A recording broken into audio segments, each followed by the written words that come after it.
and Computer Society of India, Jaipur chapter. This year, we received an overwhelming response with over 300 paper submissions from across the globe. And after filtering out AI generated and plagiarized content and a rigorous peer review process by our expert panel, we filtered out the top 80 papers which were selected for the presentation today. Based on their performance and the recommendations of our session chairs, these selected papers will be published by Springer Nature. The first half of the day, which is day one, 16th February of 2026, we had an incredible series of keynotes, paper presentations, and award ceremony, and also discussions that truly embodied the spirit of innovation and inclusivity offline in Jaipur. So as we step into the later half of the day, we carry forward that same enthusiasm, ready to dive deeper into thought-provoking sessions and interactive presentations that will continue to shape the future of intelligent systems and digital security. With that, I am pleased to introduce our sessions chair for this segment, Mr. Naga Mrunal, who is a senior software development engineer in Texas, United States, Mr. Amit Sharma, associate professor and research coordinator at Vivekananda Global University, and Mr. Pawanesh Abrol, who is a professor at University of Jammu. Before we proceed further, I would like to share a few important instructions for all the paper presenters so that we can ensure a smooth and timely session. First, each presenter has 10 minutes to present their paper, so please stay within that time limit. Second, briefly cover your research context, objectives, methodology, key findings, and conclusion under the 10 minutes only. A short Q&A may follow your talk of 1 to 2 minutes. So please keep your responses very brief and focused. Keep your mic muted when you're not speaking. Stay for the full session so as to support the other fellow presenters as well. So with the kind permission of a session chair, we shall now proceed with the paper presentations. I would like to invite our first presenter of the day, presenting the paper titled Assessment of Massive MIMO, Technology Viability for mmWave 6G Networks through Simulation-Based Performance Analysis under Realistic Condition, under the paper ID 157. So I would like to request Mr. Deepak Upadhyay to kindly take over the virtual stage and begin their presentation. Over to you. Good afternoon, everyone. Ma'am, I was going to present the paper. My name is Stuti Bhatt. I am assistant professor at Graphic Arahi University. And Sure. You can start the paper. Sure.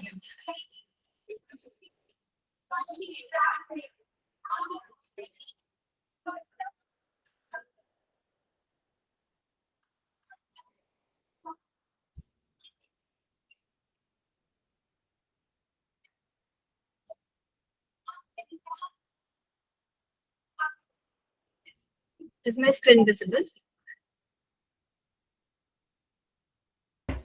Yes, it is. Yes. All right. Just a minute. Okay. A very good afternoon, everyone. My name is Stuti Bhatt. I'm going to present our work on assessment of massive MIMO technology viability for mmWave 6G network through simulation-based performance analysis under realistic conditions. So this work evaluates whether massive MIMO with mmWave is practically viable for future 6G network using realistic simulation scenarios. Our paper ID is 157. So as we move towards 6G, we are expecting ultra high data rates, right? Low latency, massive connectivity, far beyond what 5G can really offer. So applications like autonomous system, augmented reality, and industrial automations will demand the same. So two key enablers for 6G are massive MIMO and mmWave communication. So they offer high bandwidth and spatial multiplexing, but they also come with challenges like signal blockage, path loss, and system complexity. So that's what motivated this study. So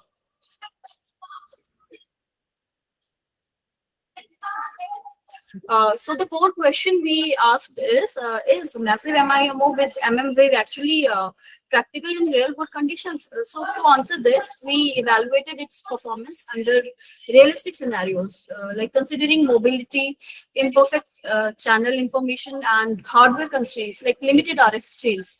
We also compared hybrid beamforming with the analog only and full digital approaches. So the goal was to understand the trade-off and identify whether the technology truly stands for 6G deployment.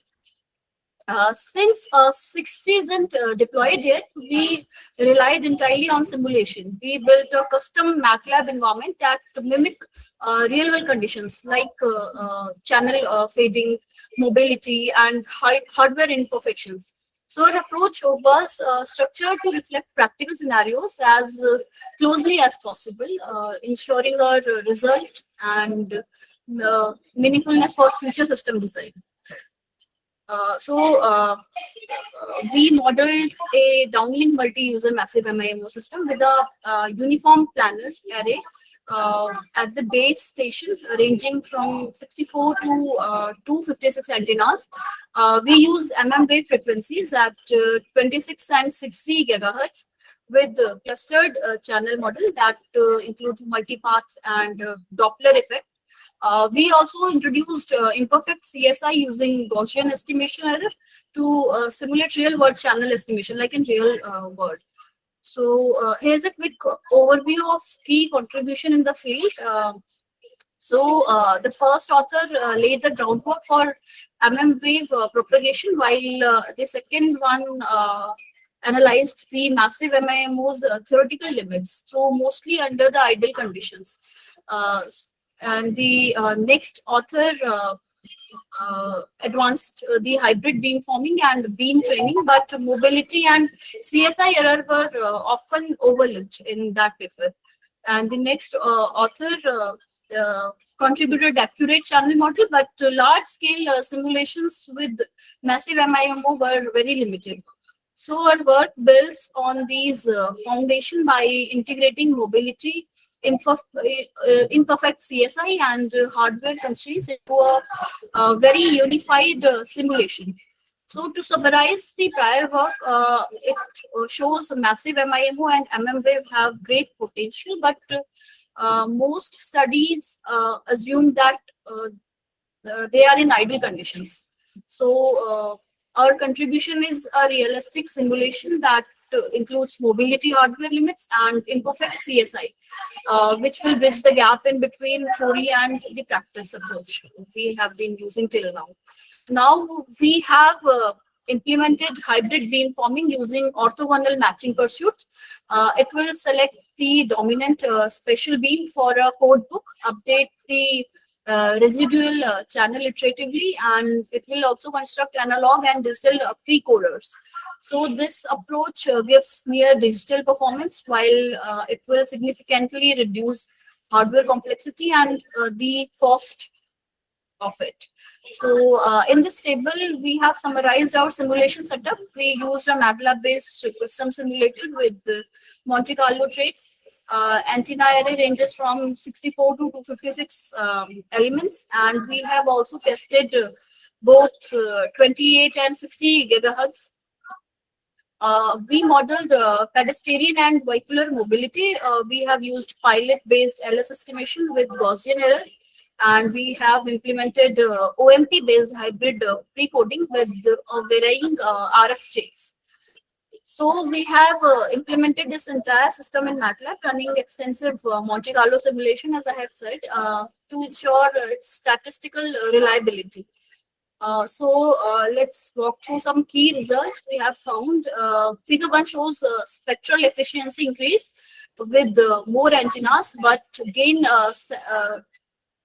saturate beyond 256. So there is a dimensioning written. So in figure 2, we have highlight the impact of mobility at 120 kilometer per hour. Beam misalignment causes the significant performance drop. We have compared in figure 3 BER OMP based hybrid beam forming, which will perform which is performing very close to digital and much better than analog only system. In figure 4, we have shown that energy efficiency improves with more RF chains, but only up to a point. After that, power consumption takes over. So uh, these are also the implementation result. We have found that figure 5 shows that imperfect CSI increases latency, which is critical for URLLC applications. In figure 6, we have compared carrier frequencies at 28 gigahertz perform. We have noticed that 28 gigahertz perform slightly better than 60 gigahertz due to lower path loss. And in figure 7, it shows that throughput scaling with users, but fairness become an issue under the high load. Finally, in figure 8, it confirms that higher CSI error variance directly reduces the spectral efficiency we have seen till now. And uh, to summarize our finding, more antennas improve spectral efficiency, but with diminishing returns. Mobility is major challenge, especially at vehicular speed. OMP-based hybrid beamforming offers a great trade-off between performance and cost, and energy efficiency depends heavily on optimal RF chain configuration. Um, Imperfect CSI increases the latency, affecting the reliability and the system throughput scale with user, but fairness must be managed.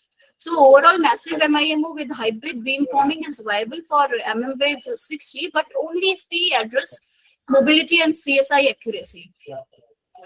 In conclusion, massive MIMO with mmWave offer high spectral efficiency and scalability, and hybrid beamforming is a practical compromise between cost and performance. So, however, performance degrades under high mobility and imperfect CSI, but optimal RF chain selection is key for energy efficiency. We have found that. Our future work will be focusing on a beamform tracking and robust channel estimation to make these system more resilient. Uh, Thank you for listening. So these are the references we have taken. Thank you.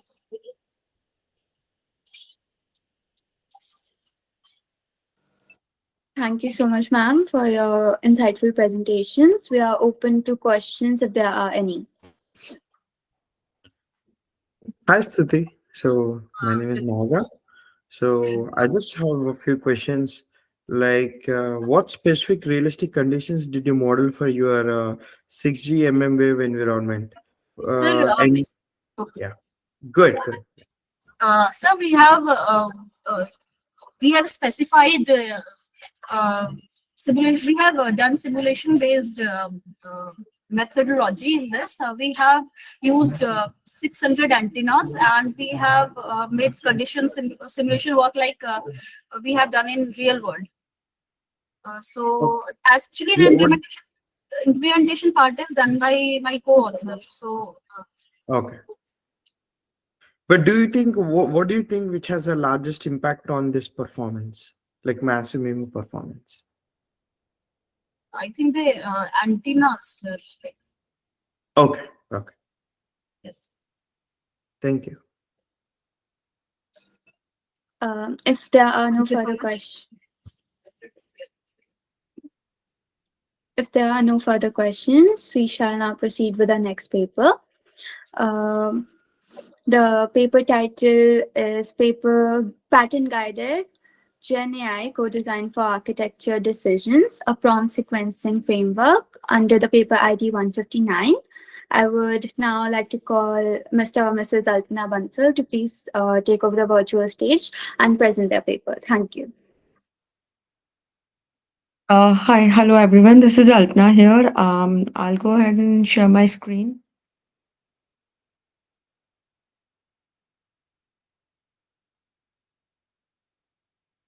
Please let me know if you're able to see my screen. Yes, it is visible.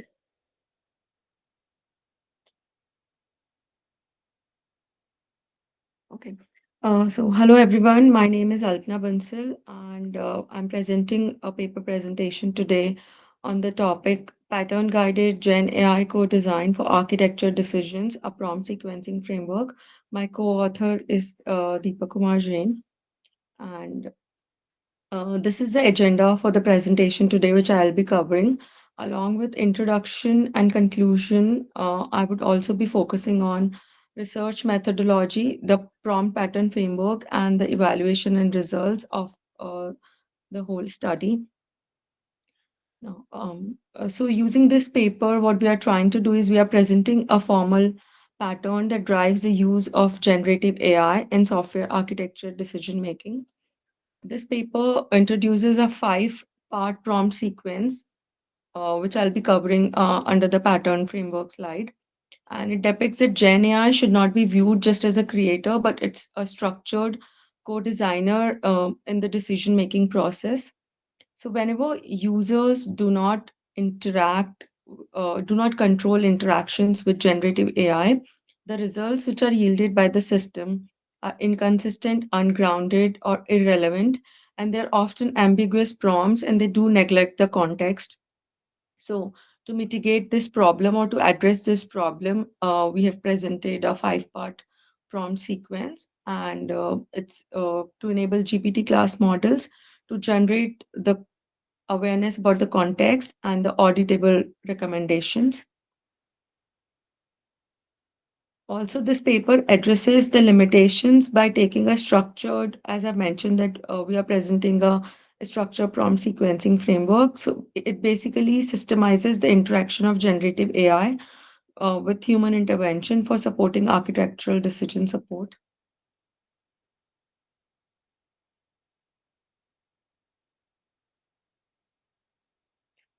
Okay, now coming to the research methodology.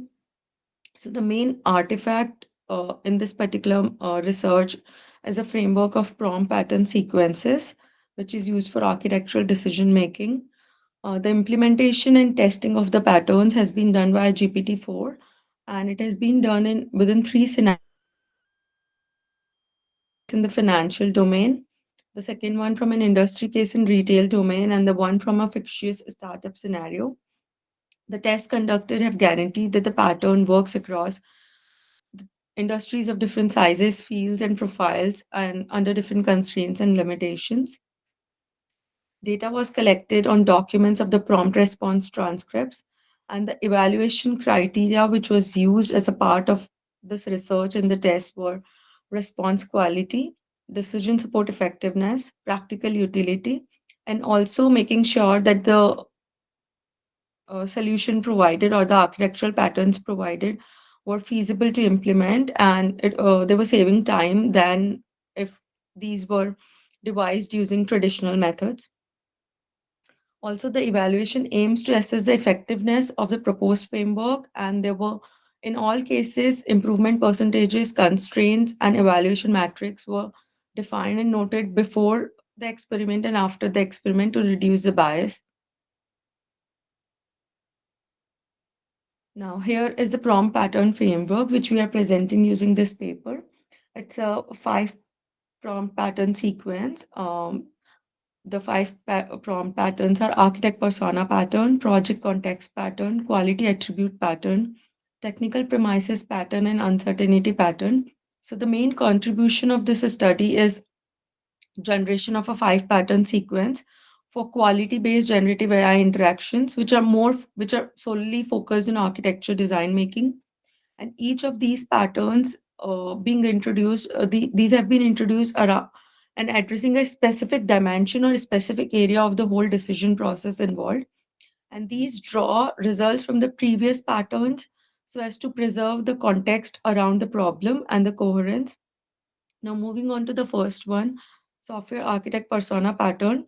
This particular pattern addresses the issues of generic responses that are not relevant to the architecture or the problem in question.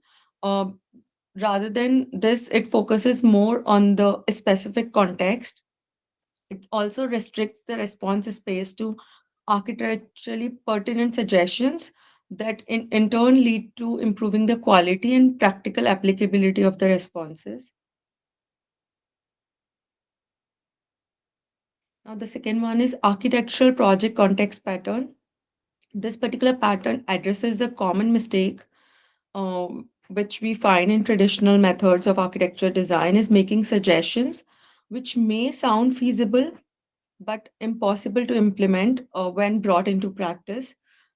Also, this particular pattern takes real world constraints such as resource constraints such as time, team, and budget into evaluation. It instructs the generative AI to determine whether implementation or the solution provided is possible, given the resource constraints and given the complexity, expertise of the resources. So, this keeps architectural decision grounded in the realities rather than just being on the paper. The third one is quality attribute question pattern. So, this particular pattern, like during our test, we found out that this pattern may delay decision making time, but it yields a stronger architecture, which not only meets the question and demand, but it also aligns with the vision of the stakeholders of the company and also the requirements of the system more robustly than any other pattern.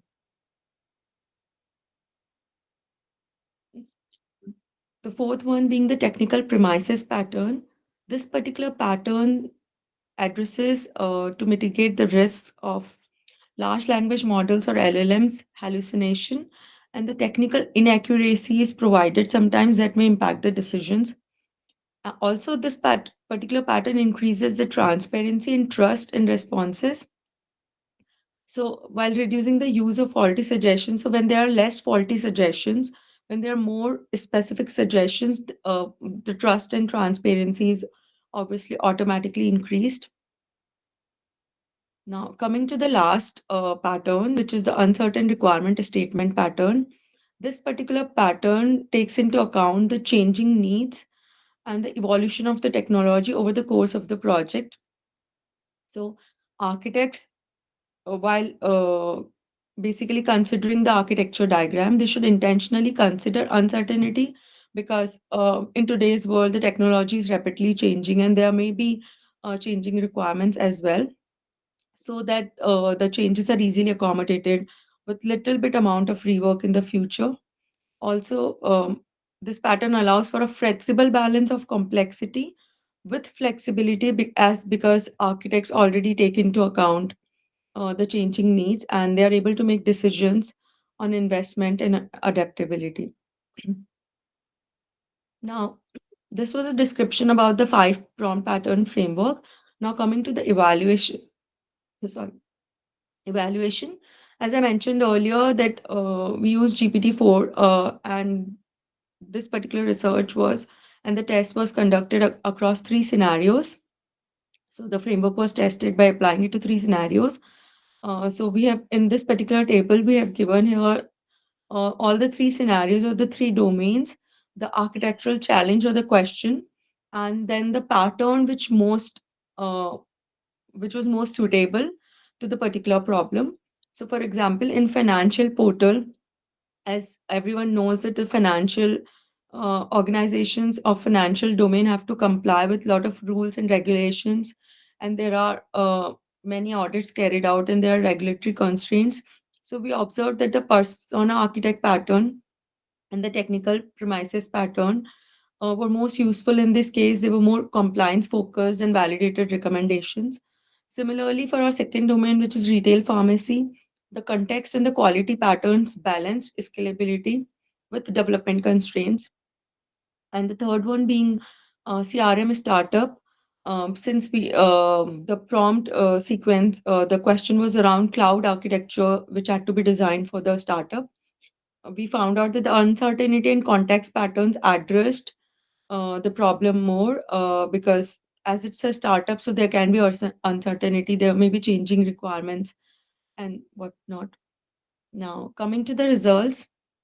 So, in this particular diagram, what we've provided is the percentages of improvement over the traditional methods of architecture decision making process versus the over the Gen AI co-design prompt sequencing framework. So we found out that the pattern sequence have increased practically the usefulness and relevance in responses compared to the unstructured prompts. Like for example, the framework successfully grounds AI recommendation in real world and constraints through the improvements. And as we can see in persona pattern, we observed a 47% improvement. And in case of uncertainty pattern, the proactive management of changes, and in project activities and the cost, the improvement was 35%. So in overall, in total, the quality, and out of all the five, in general, the quality attribute pattern was very useful in complex trade-offs. Now coming to the conclusions in future work, I would like to conclude that using this prompt sequencing framework, it helps in software architecture decision making, and it has a lot of potential to significantly improve the AI assisted decision making process across different industry scenarios, even though still including human judgment and responsibility. And this is also more, I would say, preferable and more preferred over unstructured prompts in the traditional methods because of the rise of microservices and event-driven architecture these days. Also, with the increasing complexity of modern systems, the use of pattern-based methodology could be applicable across contexts, and this also leads to the evolution of future AI. This particular pattern sequence establishes rules for interacting with users, thereby enhancing the relevance, accuracy, and practical utility of recommendations. As a future work, our forthcoming tasks will be focused on the refinement of this pattern, integration of specific tools with this pattern laid out, and expansion to more areas of software engineering decisions. So this was all about our presentation today. Thank you. Thank you so much, ma'am. We are now open to questions if there are any. Hi, this is Naga. Okay. Hello. So how do you think these architecture patterns are encoded into your prompts for tooling when you are testing? Did you use any template or a pattern library to use these architecture patterns when you're converting these into prompts? Or how did you test these? So, as I mentioned, we have not integrated any tools here yet, but yes, in GPT-4, we created certain prompts, specific prompts, to test these models. But uh, in the next step, basically, in the future, we are focusing on more specific tool integrations and creating dedicated prompts. So this particular phase one was more theoretical, but we did you test our case studies using the prompts we created on GPT-4. Okay, got it. Thank you. Yes, Alpana, Yeah, hello. this is Pawanesh Abrol. So, whether some benchmark testing was available for the kind of tests that you have done, the test results that you have shown with 72% and 35, whether there was some benchmark which was available? So, not exactly. We used our studies only to compare for this particular phase. Uh, we conducted tests using the traditional unstructured prompts and then the more guided prompts following the patterns, and then we compared both the tests. Okay. If there are no further questions, we shall now proceed with our next paper. The paper is titled Hybrid Transformer Architecture with Evolutionary Feature Optimization for Multimodal Phishing Detection. The paper ID is 216. I would now like to call Miss Vidula Thomas to please take over the virtual stage and continue with her presentation. Thank you.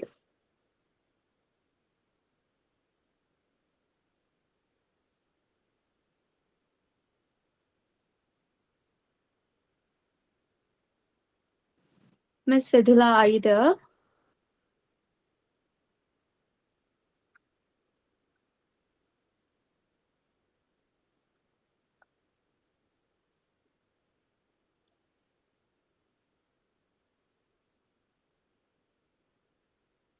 Since Miss Vidula is not responding right now, we can proceed with the next paper, which is titled A Novel Deep Learning Approach for Enhancing ENSO and IOD Forecasting. The paper ID is 217.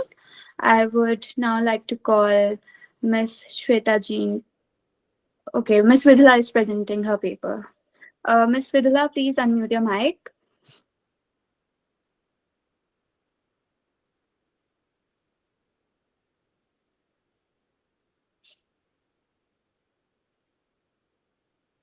Yes. Hello, am I audible now? Yes, you are. Okay.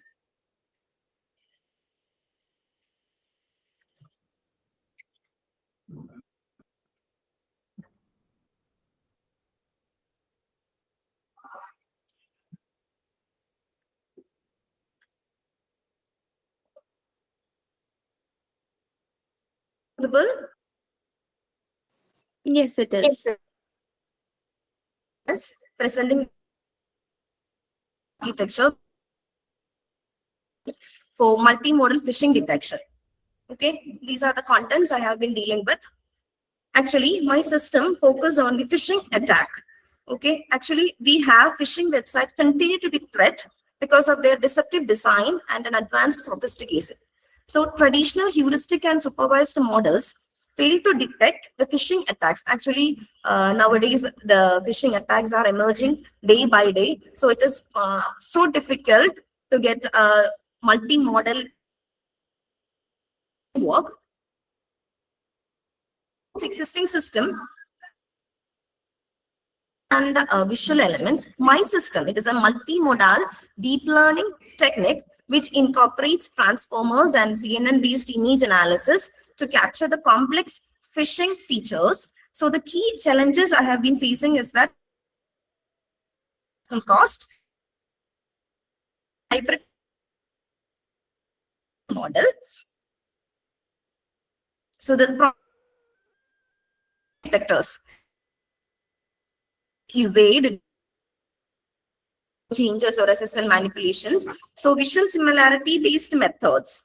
It can be very costly or prone to overfitting, which restricts their speed and scalability. So I have been proposing a system, a hybrid system, which integrates a multimodal learning network, which combines text and HTML tags. And for this, I have implemented for feature extraction. I have been work that is modified, and for the classification network. These are the limitations and needs. Real methods proposed work focus on multimodality, basically URL and HTML. So representation, modern horned lizard optimization technique, and classification based on wavelet deep belief neural network. And the performance I have outperformed all the systems available today, which requires which get an accuracy of 98.86, and the real world scalability also in high order. Okay, this is the method. And this phishing website data focusing on multimodal URL data set, and so you sequence of characters, sequence of words, and HTML. Okay, and these are done in the pre-processing state. Are there data cleaning, data quantization, data normalization, artifact removal, and after that, the feature extraction is done using a transformer-based network. I have been used ExcelNet, and have been classified or selected major features. That is, MHLO means modified horn lizard wavelet deep belief neural. Either it is a phishing website or as a benign website. So according to the results and discussion, Robert plus WDBNL. Okay, that is my system. I have been done Bert, Roberta, Albert, and ExcelNet. Roberta and ExcelNet and recall. The highest accuracy is 96. Roberta and WDBNN, and second one ExcelNet plus WDBNN, accuracy is 96, and the same case for the precision and the recall also. So the most effective one is the first one, Roberta plus WDBNN. The second one, ExcelNet plus W. These are the model performance. Blue plot shows only URL model, and the red one HTML model, and the third green one is my model, my multimodal framework, that is URL plus HTML combining. It gives more accuracy, precision, recall, and F measure. These are the literature work I have done.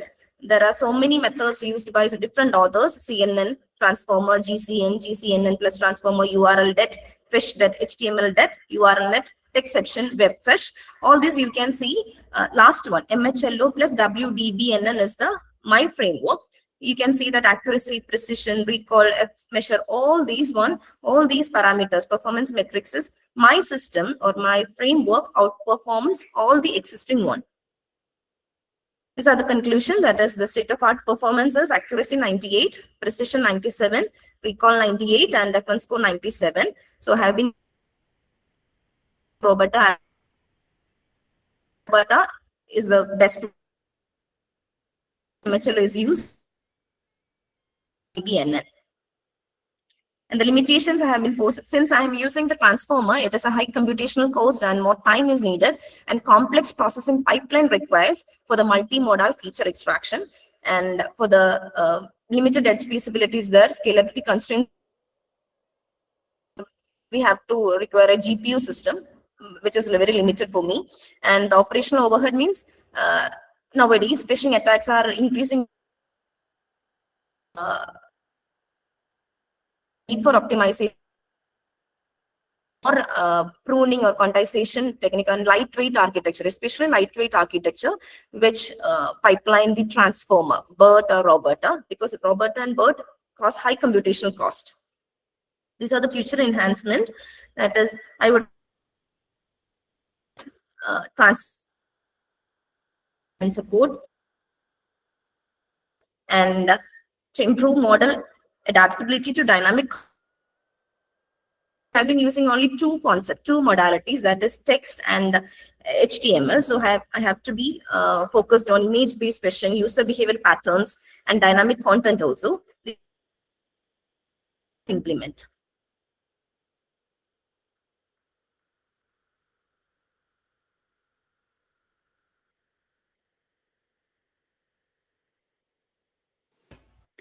Thank you so much, ma'am, for your presentations. The ground is now open for any questions. Yes, Vidula, this is Pawanesh Abrol. So you talked about accuracy. It is good work that you presented. So you talked about accuracy, performance, and precision. So how the scalability has improved? Because earlier you mentioned that the scalability is also improved. So how the scalability of the model that you presented has been improved? On or behavioral analysis. I scaled it into a two-modal, I mean a multi-modal, that is by incorporating text.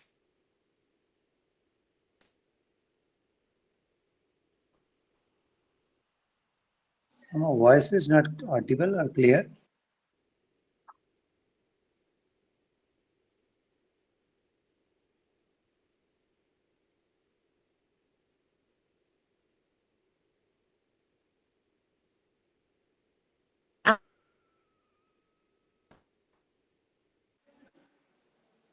I think there's some network problems. The voice is not audible. Hello.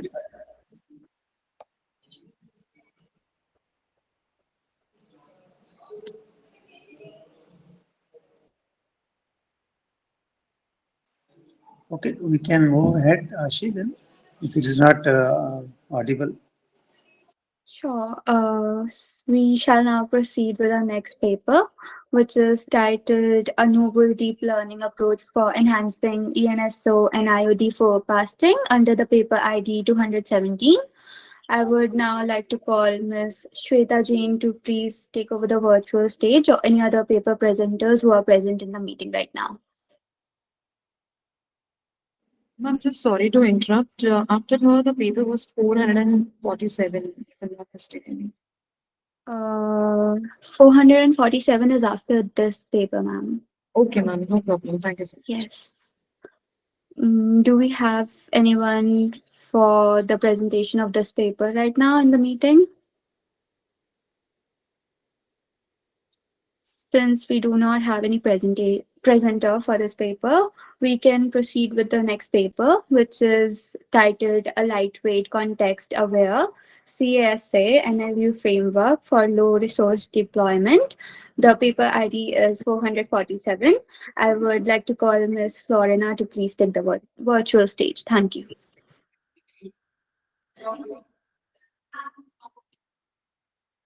Is my screen visible? Yes, it is. Currently, I am in the conference, but I'm not getting a laptop, so I will be giving my presentation over my phone. Sure thing, it's okay. Yes, yes. So I will just start with the presentation. Is my screen visible? Yes. Okay, thank you so much. I have implemented a lightweight, context-aware NLU framework, which works on low resource deployment. So if you can see, what were the challenges which I have referred to the papers, what I was facing this, models of lightweight were, the models which were used were very heavyweight models like BERT. If you know about BERT, BERT is a bidirectional encoder representer for transformers, L to left to right and right to left. But then again, they are massive. It is around 1200 MB and it requires a huge cloud resources. Even the context was lost in that, and in terms of your turns, it is just single turn NLU model failed to capture the context of the ongoing conversations.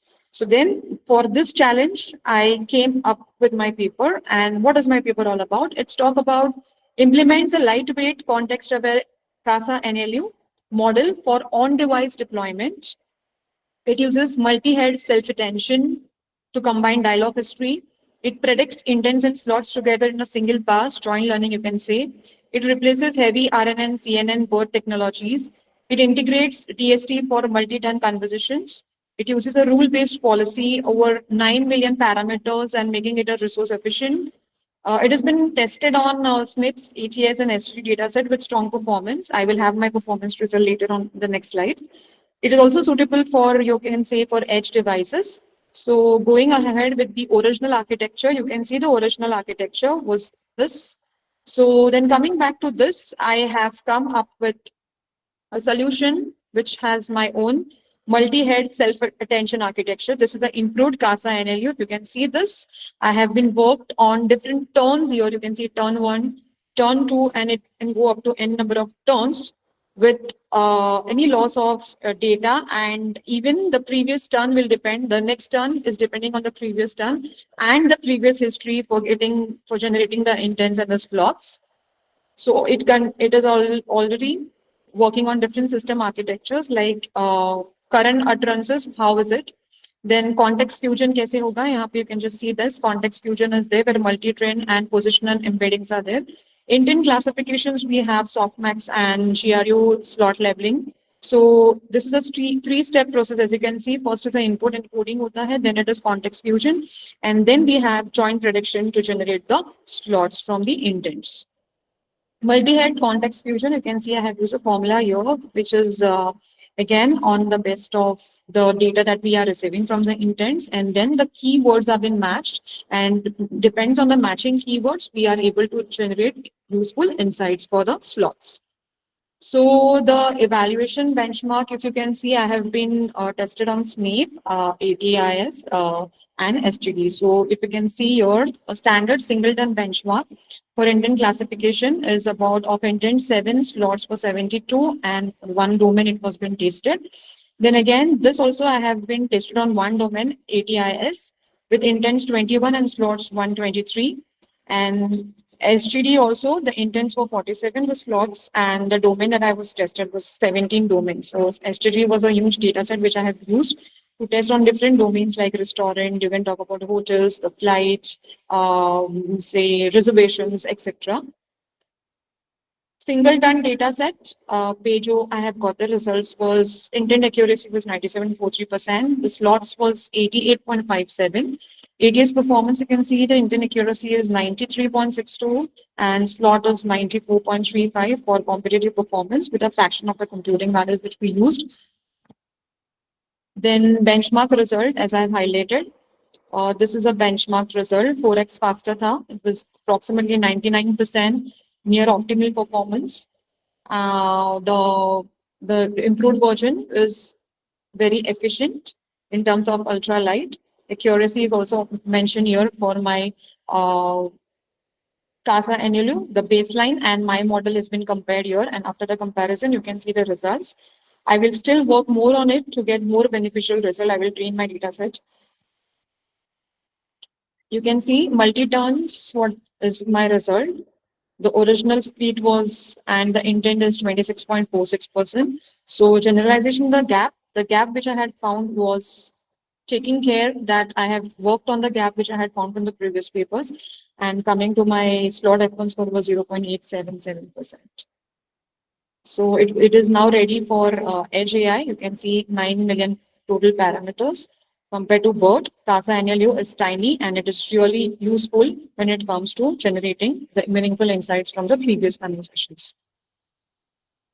So this is just a summary of context key, my high accuracy and true efficiency, what I have been achieved. Roadmap and future scope. Yes, this is what I have jotted down. Auto compression, cross-domain meta, we can use it. We can use for continual learning process. We can use for multi-model extension, this model. Real world validation also can be done as a future scope, and semantic reasoning also can be generated by using this. Thank you. If any questions, you can definitely get me to it. So what kind of testing strategies have you used when you said you have trained your data? On what you have trained your data, and what are the strategies that you have used to train your data? And where did you get the data from? Is that publicly available? Sir, I was not able to understand your question. I was just coming out from my screen. Yeah, sir. Can you please repeat the question? Where did you get the data from for your testing? And what are the strategies that you have used to test your data? Like when you have, yeah. The data which I used was the data which was available for free. And from my, I use a notebook Colab to train this data. And Okay. I got the data from ATJS and STG and your SNPs data, which was available for student as a free. So I took help of that data. And then I trained my model in Google Colab to generate the results and by creating the approaches for it. Got it.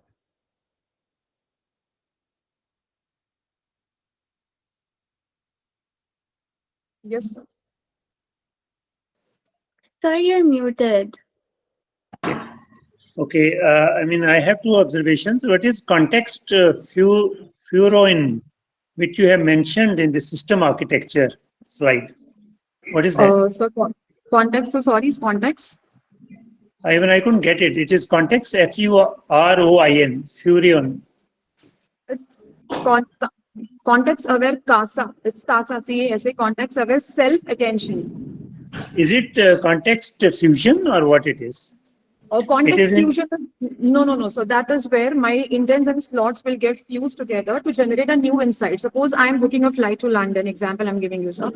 Flight to London. From my previous data, it will set that last time you have booked a flight to London from this to this, and from the previous slot, okay, whatever are the previous slot, the previous data which I have, that will be mapped to it, and then I can generate the useful insights from there. So then when my chatbot will tell me that you have booked the flight, do you want to continue with the same flight or you have options for it? So meaningful insight can be drawn only after fusion of the data is done. Fusion. So term is fusion, right? Yes, so fusion, the combinations of the data from That's previous. what I wanted to say that it is. It is something. Yeah, it is Mathematical something. formula is there, sir. Yeah, so it is not correctly written in there in the slides. So just you can correct it later. And Yeah, second yeah. point is, yeah, second point is you mentioned earlier it's a lightweight model, CASA, NLU, ATIS, and SNPs. It's a lightweight model that you are proposing, correct? The model, the data, what you said, na, SC, SCGS, ATS, these are the data sets which I've used to train my No, data set. that's okay. I mean, it's a lightweight model that you are proposing, which is Yes, sir. a right. Yes, But for in low the resource requirement. yeah, my point was that in the results you have mentioned ultra light weight. So, is there a difference between ultra lightweight and lightweight? Oh, sir, ultra lightweight we can say that because it is not very heavy when it comes to drawing the insights, sir. Because my data, even though I train the data in 25 or 30 domains, sir, मुझे mapping will be very easy. So ultra light Right. because I can use on multiple domains, sir. So then in the initial slide you can mention ultra light or it could be lightweight. I mean, it Okay, has to be okay, ultra light or lightweight. So I thought okay. it So should be probably it is lightweight model. That's what is more sensible from your work. actually for ultra bit also we can say it's not really very heavy, sir. Ultra is like both the terms can go similar in some cases if you just see on the verbal meaning of it. Because अगर heavy बोलूंगी तो I cannot use the word like it will go opposite to lightweight. So I have to replace that with ultra. इसके लिए मैंने वो word वहाँ पे use किया. But technically, either it should be lightweight or ultra lightweight. They are two different things. That's what But I ultra work also on. can add more synthesis. It can add more That's synthesis on correct. my That's word. correct. So I That's was you're just right. ultra word You're use right. करके वहाँ पे emphasize किया है. हाँ तो फिर वो शुरू में भी आप कर सकते हो ना. That's what I was saying. No problem. I will rectify with my light as an ultra light. Okay, right. Thank Thank you. you for the suggestion, sir. Thank you so much for the suggestion. With that, we conclude today's paper presentation session at UNI-TEAS. We sincerely thank all our presenters for their valuable contribution and our audience for their active participation as well. Special Hello? thanks.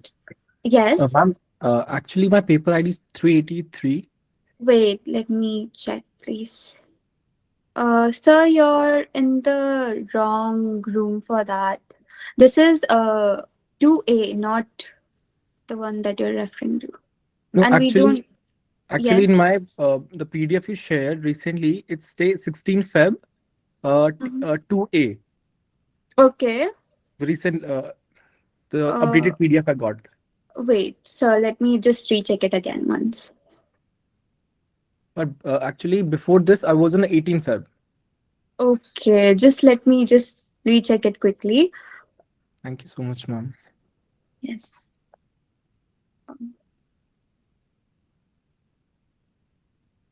Okay, yes, we do have your paper.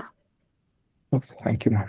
Yes. So I would like to call Mr. Prabhat to present his paper, which is titled Robust Fraud Detection in Financial Transaction Using DNN, XGBoost, and Auto Encoder Driven Anomaly Analysis under the paper ID 383. So you can proceed.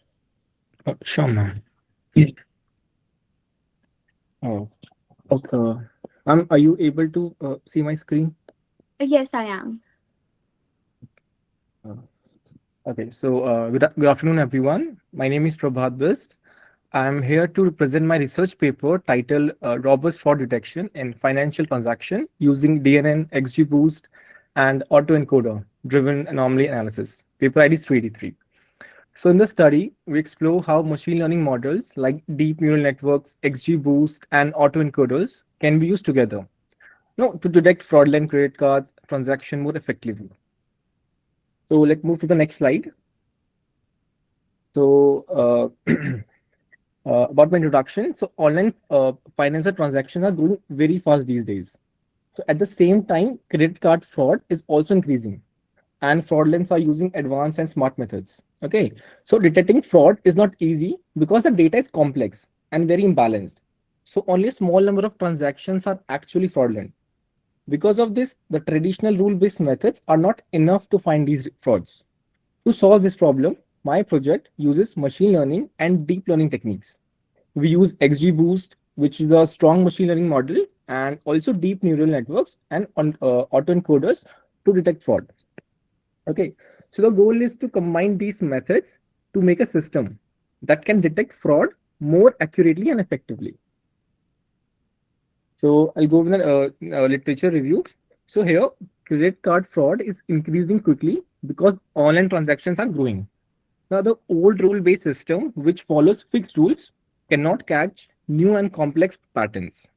So to detect the fraud better, machine learning models like decision tree, random forest, and SVM are used. They learn from past data to spot unusual transactions. Deep learning models like deep learning neutral and autoencoders can find hidden patterns and anomalies that simple model cannot detect. Some studies use hybrid methods combining machine learning and deep learning, like XGBoost and auto encoder, to improve fraud detection accuracy. Fraud cases are very rare, so the data set is highly imbalanced. Okay, special care is needed to make sure fraud is not missed. We measure how well models work using precision, recall, FN score, and which show accuracy. So fraud detections and overall performance. Resources often uses public dataset like the European credit card dataset to test and compare models. So about what technology? So our main programming language is Python, which is widely used for in data science and machine learning because it provides powerful libraries and easy to use frameworks. Sorry. So all our experiments and model training were performed on Google Colab, which allowed fast computations and support GPU acceleration. For data handling and pre-processing, we use pandas to clean, manage, and structure our dataset of 284,807 transactions. Here, NumPy helps us perform all the numerical calculations needed for scaling and feature transformation. The scikit-learn library was used for standardization of features like time, amount, splitting the datasets into train and test sets, and evaluating the model using metrics like precision, recall. For our machine learning models, we used XGBoost, a supervised learning algorithm that works very well with structured tabular data, providing high accuracy and precision fraud detection. Where deep neural network, which captures complex patterns, across multiple PCA transform features, autoencoders, and unsupervised model, which learns normal transactions, patterns, and detects anomalies, helping identify fraud even when labeled data is scarce. We also use Matplotlib and Seaborn for visualizations. These help us plot graph, heat maps, and confusion matrices for better understand the performance of each model. Overall, these technologies and tools allowed us to implement a hybrid approach, combining supervised and unsupervised machine learning techniques. Here is my proposed methodology, ma'am. So first, data collection. Okay, so we use a real credit card data transaction data sets, which contains like 284,807 transactions. The feature in this data sets include the transaction time, amount, and 28 anomalized features called V1 to V28, which are obtained using PCA. Only 0.172% of the transactions are fraudulent, which makes the data set highly imbalanced. Okay, so next here, data preprocessing, if you tell about. So in this, we clean the data sets by removing any null or missing values. Okay, so then we scale the time and amount feature using standard scaler to make the model training more stable actually. So after that, we split the data set into 80% for training and 20% for testing, making sure that the fraudulent distribution remains the same in the sets using splitting. The next, handling class imbalance. Okay, since fraud cases are very rare, it is important to adjust the models to avoid missing them. In the deep neural network, we use class weighting, which gives more importance to fraud transactions. In XGBoost, we use the scale, cost weight parameters to focus on the minority classes. Then we use three models here. The first one, the DNN, which has three hidden layers, can learn complex pattern in the data. XGBoost where works very well on the structured tabular data and gives high accuracy and precision. The autoencoder is an unsupervised model, basically that learns normal transaction patterns and flags anomalies. which could be frauds. Finally, model evaluation. So we evaluate the models using metrics like accuracy, precision, recall, F1 score. Here, PRAUC is very important because it gives a better picture of fraud detections in such imbalanced data sets. Okay, now it's all about my results, DNN results. Okay, so here we have the result of deep neural network or DNN model, where figure 5, as you see, it shows classification report. So you can see that for a class 0, which are valid transactions, the precision recall are very high, almost perfect. Okay, so this means the model is very good at recognizing normal transactions. For class 1, which represent fraud, the recall is high at 0.9184. Okay, as you've seen, which means it correctly identifies most fraud cases. However, the precision is low at 0.0585, showing that many transactions flagged as fraud are actually normal. So these are false positives.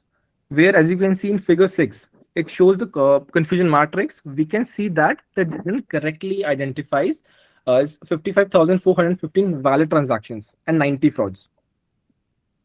Okay, 90 frauds. But it misclassifies in 1449 valid transactions as fraud.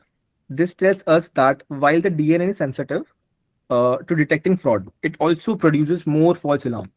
So DNA is good at catching fraud, but in practice, it may create extra work because of false positive. Okay. Uh, this is figure 7. As you've seen, this is classification report of XGBoost. And this is like figure 8 for confusion matrix.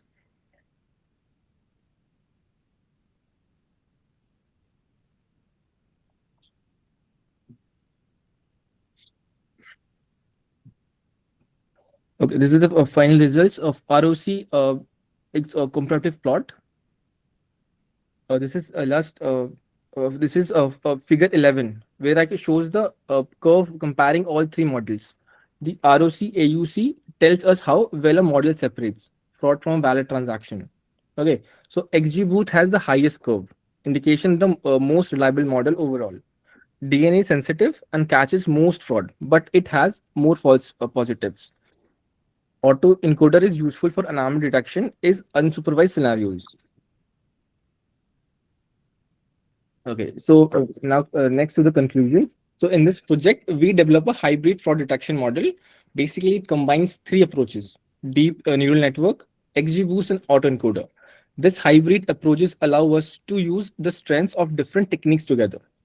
Among the models, XGBoost gave the best overall performance. It was very accurate and precise, and it could detect fraud cases with high recall, meaning it means very few frauds. The DNN was also good at detecting fraud, but it has a more false positive, which means it sometimes marked a legitimate transaction as fraud. The autoencoder, which is an unsupervised model, was useful because it could detect unusual transactions without needing label fraud data. This is important actually in real life, where we don't always have to lot of example of fraud. Overall, combining supervised model with an unsupervised model strengthens fraud detections, making it more reliable and effective. These are the references. Finally, where if I talk about the Beju Fact 2023, basically this paper gives an overview of banking fraud, explaining different types of fraud and how they affect banks, merchants, customers.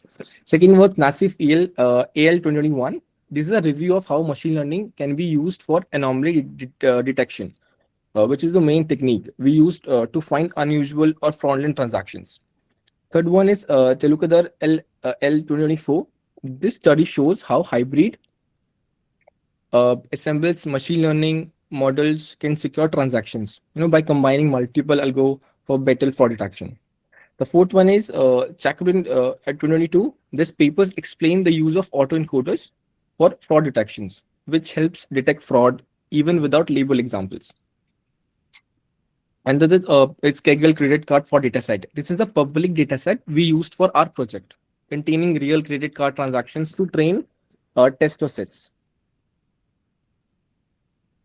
Thank you, sir. Thank you so much, sir. If anyone has any questions, then they may please ask. Okay, Prabhat, I mean, this was a good presentation. I simply wanted to know whether you have the data was all labeled, mostly the data was labeled or unlabeled data.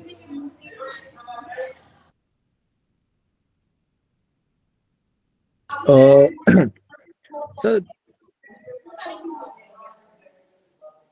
hello. Sir, I'm audible. Yeah.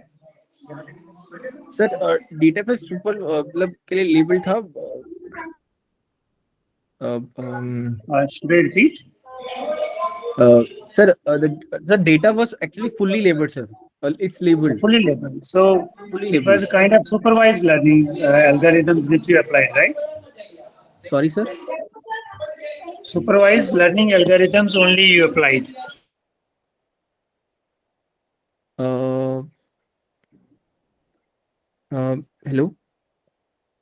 No, sir. No, If the data not is only labeled, then supervised. the learning Sir, algorithms. not only supervised algorithm were applied. So both supervised and unsupervised methods were used. So where supervised, sir, DNN XGBoost and unsupervised were autoencoder. So that means your data should be labeled as well as unlabeled also. Yes, sir. Uh, it should be both labeled as well as unlabeled data. Yes, sir. But I think most of your data should be labeled only. But anyway, do you find some outliers also in the study?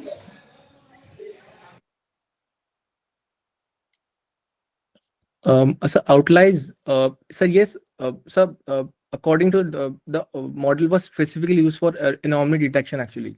So it was trained only on legitimate transactions, and during the testing, transaction was high, reconstructions error. So, matlab, in simple, so behave differently from normal ones, detects these unusual patterns. Sir, outliers of detectors actually. Yes, sir. Yes, sir. Okay, okay, okay. With that, once again, we conclude today's paper presentation session.